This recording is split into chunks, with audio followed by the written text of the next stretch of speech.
राजनीतिक पार्टियों का ये दायित्व होता है कि वो जनता की समस्याओं का समाधान करें। लेकिन कांग्रेस पार्टी खुद ही समस्याओं की जननी है। आप आजादी के बाद से गिनना शुरू करिए। देश का विभाजन हुआ, मजहब के नाम पर ये विभाजन किसने करवाया? किसने करवाया? किसने करवाया? देश आजाद होते ही कश्मीर में समस्या खड़ी कर दी गई। कश्मीर में समस्या किसने पैदा की? जरा पूरी ताकत से बताइए, दिल्ली तक आवाज जानी चाहिए। ये कश्मीर को किसने मुसीबत में डाला?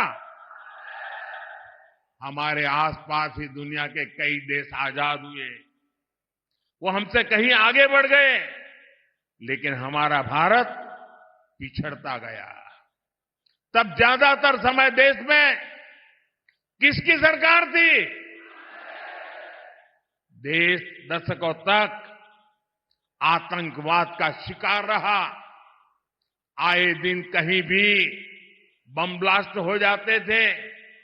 तुष्टीकरण के लिए आतंकवादियों को संरक्षण कौन देता था?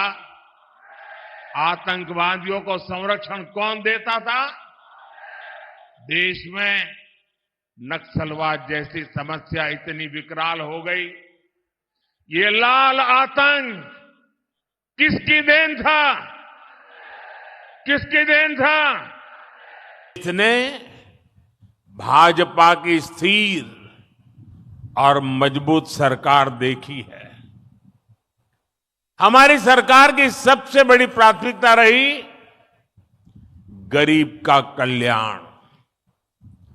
आजादी के बाद दशकों तक गरीब की जरूरतों को कांग्रेस की सरकारों ने नजरअंदाज किया। कांग्रेस ने कभी गरीब की चिंता नहीं की, उनकी परेशानियों को समझे तक नहीं। कांग्रेस के सबसे बड़ी परिवार के अमीरों को कभी महंगाई का मतलब समझ ही नहीं आया।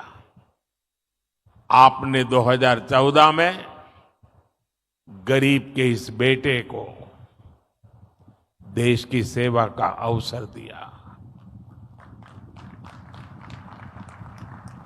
कच्ची छत के नीचे रहने की तकलीफ क्या होती है, ये मुझे पता है।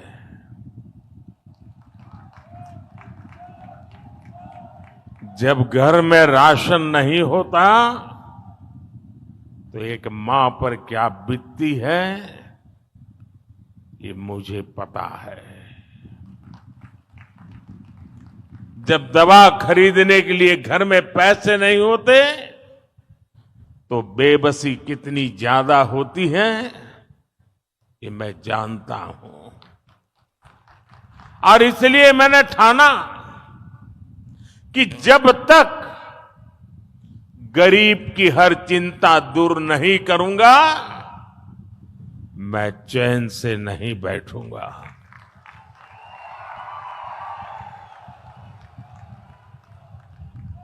हमारी सरकार ने गरीब के लिए एक एक करके ऐसी योजनाएं बनाई, गरीब को उसका हक दिया। आज सरकार के इन प्रयासों का ही नतीजा है कि देश में 25 करोड़ से ज्यादा लोग गरीबी से बाहर देश की पहचान बन गई थी। और भ्रष्टाचार से अगर सबसे ज्यादा नुकसान किसी का होता है तो गरीब का नुकसान होता है। भ्रष्टाचार गरीब का हक मारता है। 2014 से पहले लाखों करोड़ रुपए के घोटाले होते थे। कांग्रेस की सरकार में दिल्ली से 1 रुपया निकलता था और सिर्फ 15 पैसा गांव तक पहुंचता था। और ये मैं नहीं कह रहा हूं, कांग्रेस के ही प्रधानमंत्री ने कहा था कि दिल्ली से हम 1 रुपया भेजते हैं, 15 पैसा ही पहुंचता है। अरे भाई बताओ ना, वो कौन पंजा था जो 85 पैसे मार लेता था?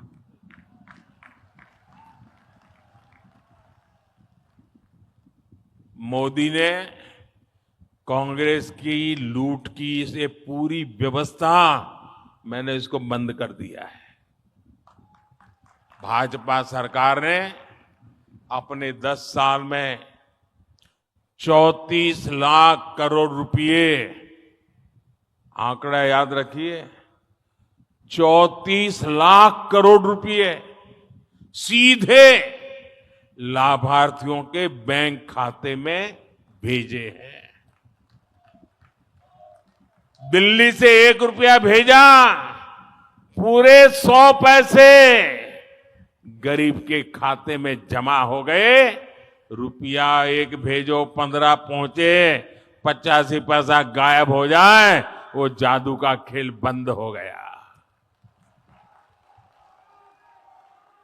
और जब डायरेक्ट पैसा जाता है तो एक भी पैसा कांग्रेस लूट नहीं पाई। अगर देश में कांग्रेस की सरकार होती तो ये कांग्रेस गरीबों के, ये जो 34 लाख करोड़ है ना, और राजीव गांधी वाला अगर मैं हिसाब लगाऊं तो 28 लाख करोड़ रुपए लूट लेते। 34 लाख करोड़ में से 28 लाख करोड़ गायब हो जाते। आजादी के बाद से कांग्रेस समझती थी कि उसे देश को लूटने का लाइसेंस मिला हुआ है। 2014 में सरकार में आने के बाद मोदी ने कांग्रेस की लूट का लाइसेंस ही कैंसिल कर दिया है। और मोदी ये लाइसेंस इसलिए कैंसिल कर पाया क्योंकि आपने मोदी को लाइसेंस दिया था।